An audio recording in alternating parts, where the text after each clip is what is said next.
أعوذ بالله من الشيطان الرجيم لا حول ولا قوة إلا بالله بسم الله الرحمن الرحيم الحمد لله رب العالمين والصلاة والسلام على أشرف المرسلين سيدنا محمد صلى الله عليه وسلم asalaamaaleykum wa rahmatullahi mbokki jullit yi mbokki daara ji mbokk yi nga xam ne yéen a ñu dégg ci lu jege ak ci lu sori incha allah asalaamaaleykum wa rahmatullahi gannaaw ba ñu leen nuyoo ànd ak leen jégalu ci leen ñaan yàlla nga neen incha allah ñoo ngi dellu soit nag di leen présenté li ñu jot a am ci matériel boo xam ne moo war a couvrir programme bi donte aussi dese nañu ay mbir yu bare bari ndax xam ngeen ni lii moom équipement la mais des na parce que groupe baa ngi nii moom macha allah groupe bu baax la day génne 220 yu mat haut-parleur yaa ngi nii rajo baa ngi nii projecteur bi ñuy defee projection guddi ordinateur bi koy couvrir a ngi noonu incha allah ak yeneen accessoires yi mu war a àndal yëpp draye yëpp am nañu ko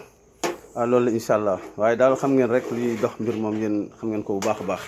nañ taxaw rek incha allah ci kàddu borom bi taaraka wa taala ngir ñeem a fësal mbir mi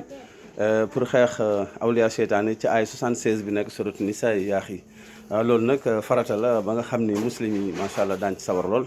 parce que li ko waral mooy ñoom ñoo war a taxawee mbir mi mais ku dul muslim ku ne mënoo dox li waaw lii moom xeexu muslim la muslim ñoom ñoo war a taxaw ci lii ràññee nag fukki yeneen yi ci des nga xam ne ñoom ñu ngi ci biir raaxaloo ca bu dee ñoom rek dara du sotti nañ ci bàyyi xel bu baax incha allah ñu ngi leen baalu ak leen ñaanal jàmm incha allah fi ñu toll dinañ leen koon